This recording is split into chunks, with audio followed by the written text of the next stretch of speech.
Howdy hi everyone in the binary and outside of it, I'm Small Sketch and welcome to my Speedpaint of Andromeda, who I only started drawing for an astrology project, but thought I might as well use it to test the waters in making a video. I'll be telling a brief summary of her story today, since I have nothing better to do. Small warning though, any little noises you may hear, like excuse me, like that, are just ticks, because I do have Tourette syndrome, but I do hope they won't be too distracting. And with that said, it's story time. So Andromeda, this lovely lady I'm drawing right here, to us today, the word Andromeda means a constellation located north of the central equator that's most prominent in the fall in the northern hemisphere, and it houses the Andromeda galaxy. See, it's a formation of stars to us today, but a woman who was dealt a horrible deck of cards in Greco-Roman mythology. Excuse me. She was the daughter to Queen Cassiopeia and King Cephas. I am so sorry. I'm probably mispronouncing that. I'll just be calling him the king and the queen for Cassiopeia.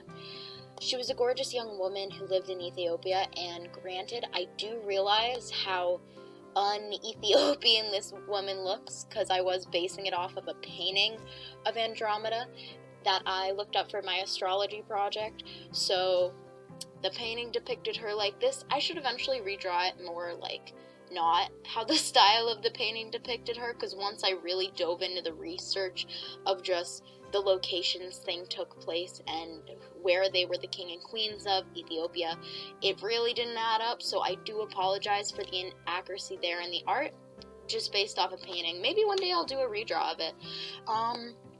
Excuse me, but anyway, her story begins with a foolish display of hubris by her mother, who claimed that her daughter, Andromeda, was far more beautiful than the Nereids of the sea.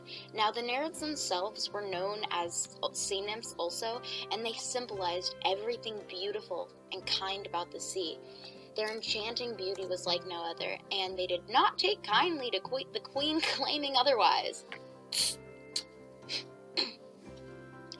As a result, they saw to it that Poseidon would punish her, and by punish her, they meant the whole kingdom, leading to a flooding of Ethiopia so that the sea monster Cetus, again, I am so sorry, I'm probably mispronouncing that horribly.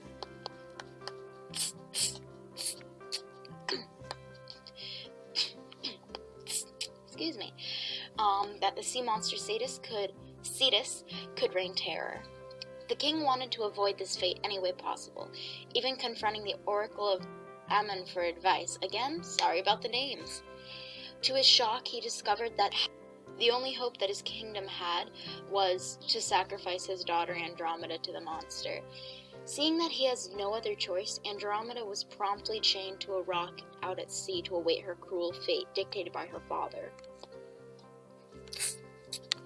This is the part of the story that gets just a bit fuzzy, since there are often a few variations of how Andromeda is saved, just like there's a few variations with many Greek myths. Greco-Roman mythology has so many tellings, and that's why I find it so dang interesting, because there's so much story. But one of the things for certain was that it was one of many sons of Zeus, the warrior Perseus, I almost said Poseidon, who saved her. Some tellings say that he was flying by with his magic sandals, and he saw her stranded there, and he used the freshly severed head of Medusa to turn the monster to stone. Other tellings depicted him throwing stones at the monster, or using a magical sword to vanquish it once and for all. Even after she is free and brought to safety, the tellings aren't clear on whether her father willingly gave her hand to Perseus in marriage, or if he and her uncle plotted against it. Either way, it brings the perils of Andromeda to a close, as well as a speed paint, if I timed it out right. Thank you so much for watching at my first attempt at a proper video. I hope I do some more speed paints in the future, maybe talking about random things, unscripted. Excuse me. Since most of this, I did just write out all, I have a little sticky note pulled up on the side of my computer with this, excuse me, with this just all written out, just so I didn't forget any parts, and so I didn't forget the names, because there's quite a few names, not too many. But yeah, maybe I'll talk about random things, maybe I'll talk about what it's like to have Tourette's. I've really been wanting to do that, just to spread a little awareness. Or maybe some other myths, who knows? But yeah, I also have quite a few characters of mine that I would love to ramble about, so I've been thinking just speed paints of me drawing those characters, and maybe just telling a little bit of their story, like in an info dump or little storytelling sessions, who knows? But yeah, I'm sure I'll figure it out, and in the meantime, everybody in the binary and not in the binary, I hope you have a lovely day and or night. Thank you so much for watching.